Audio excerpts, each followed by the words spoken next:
আল্লাহ বিশ্বাস করে, রসুল বিশ্বাস করে, কোরআন বিশ্বাস করে, পরকাল বিশ্বাস করে, এরকম ঈমানওয়ালা একটা মানুষ রাস্তা দিয়ে যখন হাইটা যায়, একজন ঈমানদার রাস্তা দিয়ে যখন হাঁটে, গর্তের পিপিলিকাও তার জন্য আল্লাহর কাছে দোয়া করে।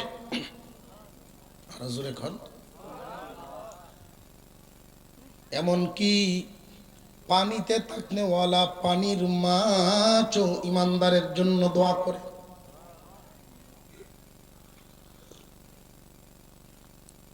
প্রশ্ন জাগতে পারে, হুজুর, ঈমানদারের জন্য তারা দোয়া করেন কারণ কি? পিপিলিকায় ঠিকই জানে, মাছেও জানে, অন্যান্য মাখলুকাতেও জানে, এই আসমান জমিন আল্লাহ কাদের উসিলায় বানায় রাখছেন, টিকায় রাখছেন, ওই প্রাণী জগৎ জানে। যতদিন পর্যন্ত একজন ঈমানদার দুনিয়াতে থাকবে, ততদিন কিয়ামত হবে না। পিপিলিকায় এই কথা জানে বলেই ঈমানদারের জন্য দোয়া করে। ঈমানদারের দাম জমিনে আছে না নাই? আসেনি? একজন ঈমানদারের অনেক দাম, অনেক দাম। এই ঈমানওয়ালা আল্লাহর মায়ার বান্দা, আল্লাহর মায়ার বান্দিরা ঈমানওয়ালাকে উদ্দেশ্য করে আল্লাহ ডাক দিয়া বলেন, ইয়া আইয়ুহাল্লাযীনা আমানুস্তাঈনু বিস-সাবরি ওয়াস-সালাহ ইন্নাল্লাহা মা'আস-সাবিরিন।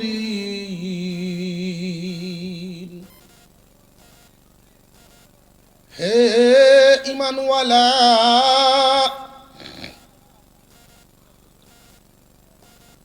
মানে কি যে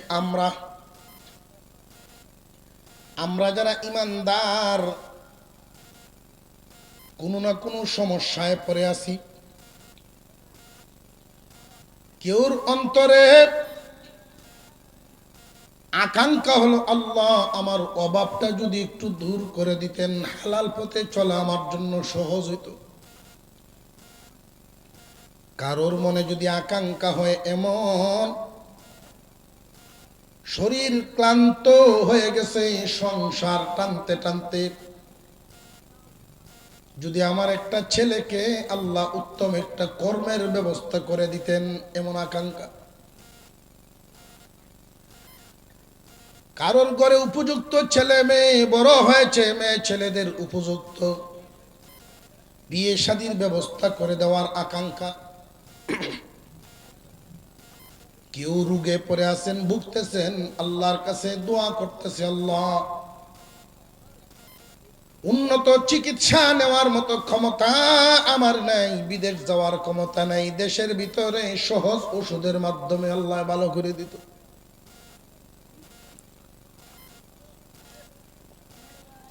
আমাদেরকে সমস্ত মুসিবত থেকে উদ্ধার করতে পারেন একমাত্র কে? জবান খুলে আওয়াজ দিয়া বলবেন, কে? একজন মানুষ ঋণী হয়ে গেলে ঋণ মুক্ত করার ব্যবস্থা করে দিবেন কে? অভাবীর অভাব দূর করবেন, ঋণীর ঋণ মুক্ত করবেন, রোগীর রোগ দূর করবেন, মুসিবত ওয়ালার মুসিবত দূর করবেন। মানুষের মনে সব আকাঙ্ক্ষা পূর্ণ হওয়ার দরখাস্ত জানাইতে হবে তো আল্লাহর কাছে, নাকি কোনো মাজারে? আল্লাহর কাছে দরখাস্ত জানাবো, আল্লাহ যেন আমাদের এই দরখাস্ত মঞ্জুর করেন। এই জন্য মহান আল্লাহ বলেন, ইয়া আইয়ুহাল্লাযীনা আমানুস্তাঈনু বিস-সাবরি ওয়াস-সালাহ। ইন্নাল্লাহ মা'আস সাবিরিন।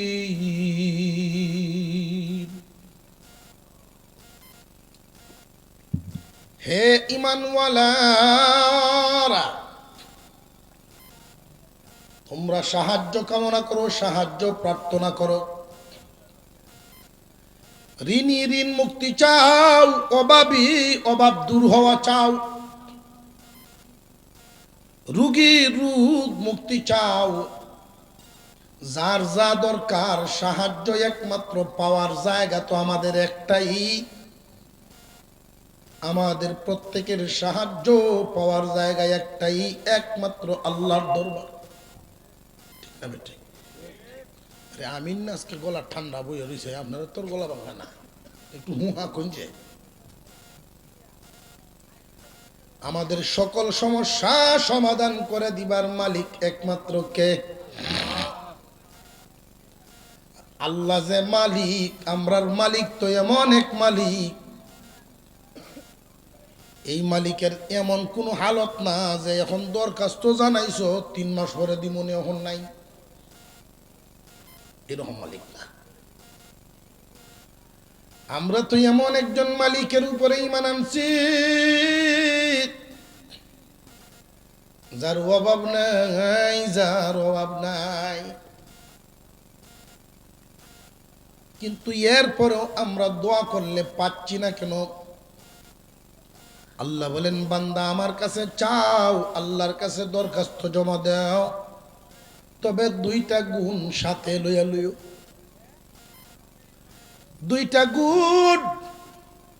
2টা গুণ যদি তোমার সাথে থাকে রে বান্দা, দোয়া করতে দেরি, দোয়া কবুল হইতে দেরি নাই। এমন কি তোমার কাজটা এমন ভাবেই করা হবে, তোমার আশাটা, তোমার আকাঙ্ক্ষাটা মহান আল্লাহ এমন ভাবে পূরণ করবেন।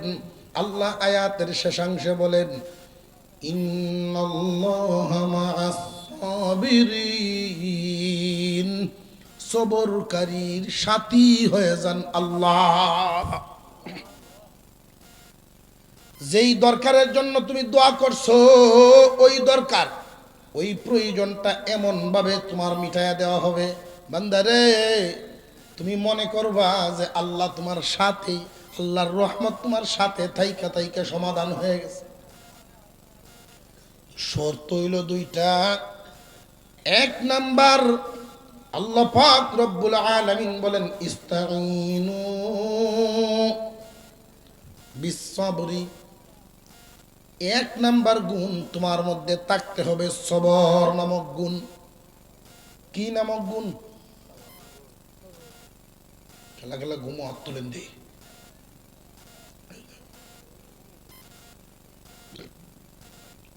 সবাই সজাগ আছে তো ইনশাল্লাহ? এমন তো কোনো এলাকা থুকথুকে বা থমথমে অবস্থা না, কোরআনের তাফসীর মাহফিল হইতেছে। আর এই মাহফিল এখানে যারা করাইতেছেন তারা হলেন যুব সমাজ। এলাকার মুসলমানরা কোরআনের তাফসীর মাহফিলে শুনবো এসে। এইরকম কোনো 144 ধারা তো আর সমাজও নাই যেখানে পুলিশ অ্যারেস্ট করতে পারে। এরকম কোনো মুসিবত আছে কি? আর এমন একবারে লোকের অভাবও না যে এই ভ্যান্ডেল বরার মতো মানুষ এলাকার নাই। আমরা যখন কোনো এলাকার সফরে যাই, সেই এলাকার কিছু আলামত তালাশ করি, গিয়া দেখি যাদের বাড়িঘর খুব লাগ, তখন অনুমান করি এদের দিলের অবস্থা সার দেওয়ার মানসিকতা আছে। আর নইলে এখনো লাগ ফাড়া রইছে, বাইঙ্গে কোন দিন টুকরো হয়ে গেল। যদি দেখি যে রাস্তার আঁকা বাঁকা খুব কম, অনুমান করে নেই এই এলাকার মানুষগুলোর মন সোজা আছে। আর যদি মন তেরা থাকতো, সরহারের মাথা নষ্ট হইলে বধ করতে হয়, রাস্তা করা তাই। কথা বুঝে আসতেছে? কোরআনের তাফসীর মাহফিল হচ্ছে, আর বহু মানুষ বাড়ি শুয়ে আছে। এই যুবকদের এই আয়োজন কি মূল্যায়ন করলো তারা? আমার তো মনে হয় এদের অনুশোচনা হওয়া দরকার। এই যুবকরা ইচ্ছা করলে এমন কাজ করতে পারত জমিন নাপাক হয়। আজকে যুবকদের মেহনতে, যুবকদের উসিলায় কোরআনের তাফসীর মাহফিল হয়। আমরা এদের মাহফিলে হাজির থাকব, পারলে এদেরকে সঙ্গ দিব, এদেরকে উৎসাহ দিব, যেন ভবিষ্যতে এদের দ্বারায় অন্যায় কাজ বিতাড়িত হয়। যেটি শুয়ে রয়েছে দেখবেন বুড়িয়ে শয়তান নিয়ে উঠছে। আল্লাহ পাক সকলকে সহি বুঝ দেন, বলুন আমিন। আরো জোরে বলেন আমিন। এক নাম্বার গুণ লাগবে সবর, ধৈর্য। এখন বুঝতে হবে সবর ধৈর্য কারে কয়। আমরা মনে করি যে সবর হইল কোনো একটা মুসিবত আইছে, বিপদ নাজিল হইছে, ধৈর্য ধারণ করো। আরে না, এইটাই শুধু সবর না। মুসলমান ইমানদার ভাইয়েরা আমার, মুফাসসিরিনে কেরাম সবরের ব্যাখ্যা করেছেন, সবরের ব্যাখ্যা করেছেন তিনটা। কয়টা? সবরের অর্থ হলো তিনটা।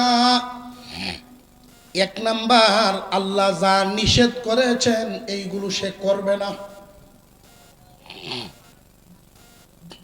রে যুবক ভাইয়েরা, তোমরা কান পেতে শুনো। যে সমস্ত যুবকদের আন্ডারে, যুবকদের উসিলায় এমন কোরআনের তাফসীর মাহফিল হয়, আল্লাহ রব্বুল আলামিন এদেরকে যেন সবুরকারী বানায় দেন, বলুন আমিন। হিলফুল ফুজুল ইসলামী সমাজ কল্যাণ যে সংগঠন আছে, আমি আহ্বান করব, তোমরা যুবক যে যেখানে আসো, অন্তত তোমরা এখানে হাজির হয়ে যাও। যুবকরা যেখানে ছড়ায় ছিটায় আসে, তারা যেন অন্তত হাজির হয়ে যায়। আমার কাছে একদিন আমার এলাকার পার্শ্ববর্তী গ্রাম, এক থানার ভিতরে, হয়তো 7-8 কিলো দূর হবে বাড়ি থেকে, আমার দাওয়াত করতে আসছে 60টা টমটম ভরিয়া, 4টা টমটম ভরিয়া আইছে। আমি হালত দেখিয়া, আপনার এত মানুষ, মাহফিলে গিয়া ফসমু আমি একটা রাত্রে। সর্বশেষ দেখিয়া খুঁজ পাওয়া গেছে যে এতটুকু সুযোগ আছে, একটা সময় আর কেউ তা হোক আর না তা হোক, এই 60 টমটমের মানুষ যেন একজনেরও আমি অনুপস্থিত না হয়। 60-10 এক একটা টমটম 10 জন, 40 জন এসে, এই 40 হইলে তো আমার ওই গ্রামের অন্যরা তাহলে না তাহলে। যে সমস্ত যুবকরা আজকে এই মাহফিল করাচ্ছে, মেহনত করছে, এই সমস্ত যুবকরা উপস্থিত থাকতো, তার বাপসা ছাড়া থাকতো, ভাই বেরাদাররা, মহব্বতের লোকরা থাকতো, আমার মনে হয় সামিয়ানার নিজ শব্দ বেড়ে যেত। এরা কই? আলেম ওলামাদেরকে আনবেন, বাড়িতে শুয়ে শুয়ে ওয়াজ শুনবেন। এর অর্থ হইল এই, আপনারা নাইবে নবী, আপনার প্রতি বিশ্বাস আপনার আছে, মিছা কথা কইতেন না, যা কইবেন সব হাসা হই কইবেন, আপনারা কইতে থাকবেন, আমরা কি শুয়ে থাকি। অর্থ তো এমনই দাঁড়ায়, আপনারা যা কইবেন তো হাসা হই কইবেন, কইতে তা কোনো অসুবিধা না, আপনারা আরো দাম লাগতো না। যুবক ভাইয়েরা, সবর শিকার সময় তোমাদের যায়। একজন মানুষের জন্মের পর থেকে নিয়ে মরণের আগ পর্যন্ত, নারী হোক আর পুরুষ হোক, জন্মের পর থেকে নিয়ে মৃত্যুর আগ পর্যন্ত যেই তার লম্বা জীবনটা, সবচাইতে গুরুত্বপূর্ণ সময়। নিজেকে গড়ার, জীবনটাকে সাজানোর গুরুত্বপূর্ণ সময় হলো।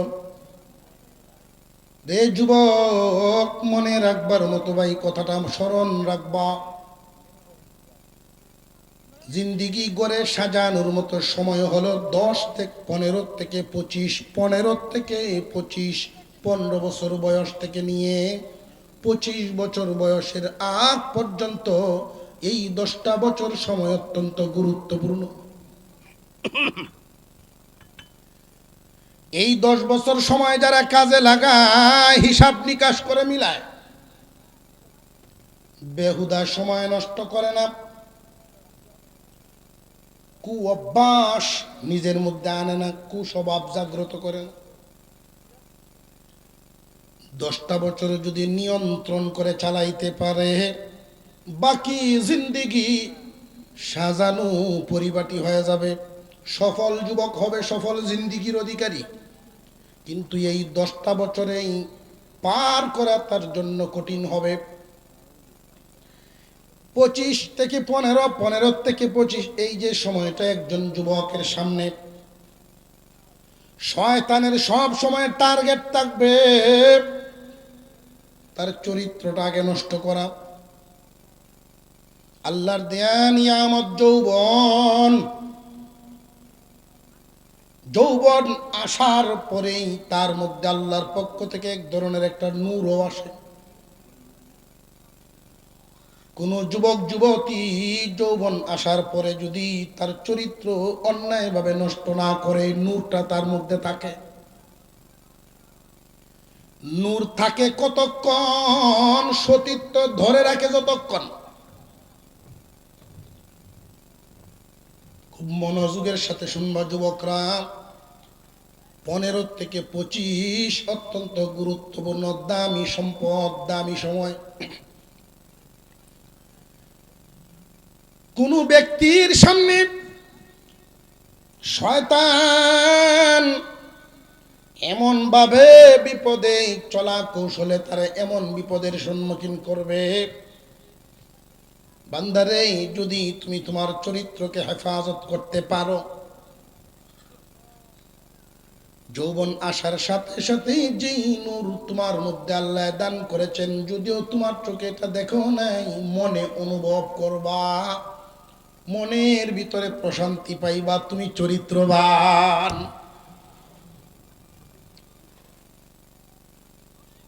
যেই মানুষটা জীবনে তার চরিত্রের হেফাজত করতে পারে, চরিত্র নষ্ট করে নাই, যৌবনের হেফাজত, এই যে নূরটা তার ভিতরে থাকবে, এই নূরের দ্বারা সে কি পাইবে জানেননি? আল্লাহ পাক রব্বুল আলামিন তারে আল্লাহর ওলি না বানাইয়া দুনিয়া থেকে বিদায় দিবেন না।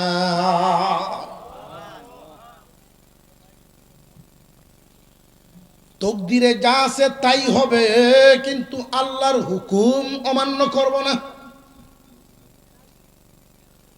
যত সুন্দরী একটা নারী আমার সামনে পড়ুক না কেন, আমি তার দিকে তাকাইবই না।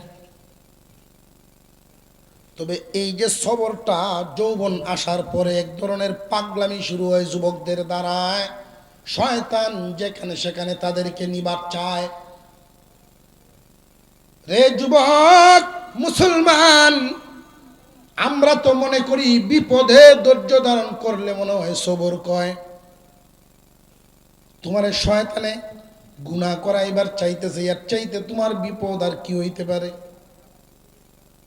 এই জন্য সবরের অর্থ হইল 3টা। কয়টা? 1 নাম্বার, আল্লাহ যা নিষেধ করেছেন এইগুলোর থেকে নিজেরে ফিরায় রাখা। 2 নাম্বার, আল্লাহ যা আদেশ করেছেন ওইগুলো পালন করা। 1 নাম্বার সবর হইল হারাম থেকে বেঁচে থাকা। 2 নাম্বার সবর হইল ফরজ ওয়াজিব পালন করা। হারাম থেকে বাঁচে থাকা সবরের 1 নাম্বার অর্থ। তার কারণ মনে কইব এই যে সুযোগ যায় আর জীবনে ভাই কিনা, মনে চাইতেছে অন্যায় করা, মন রে তুমি বুঝাও, মন রে সবর কর, সবর কর। এই কাজটা করার জন্য আল্লাহর হুকুম নাই, আল্লাহর নিষেধ আছে।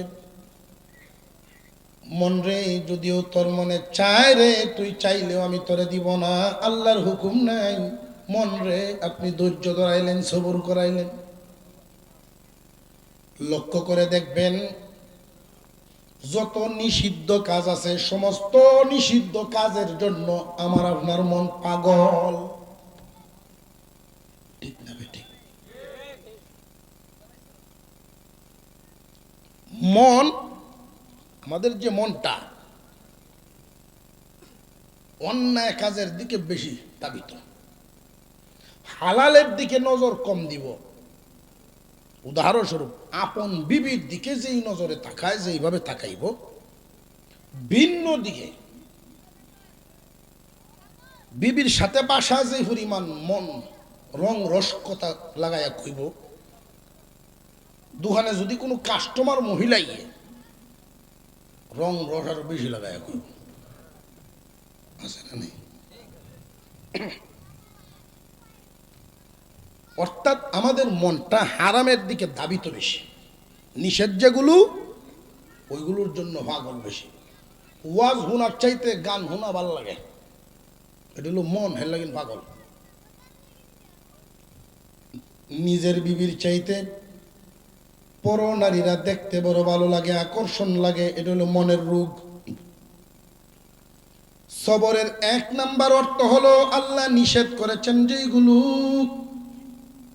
এইগুলোর থেকে নিজের এই সবরের আদেশ দেওয়া, মন রে সবর করো, দেখো না ফিরায়া রাখা, এটা এক নাম্বার। আল্লাহ যা হারাম করেছেন, হারাম কাজ করব না, এক নাম্বার সবর।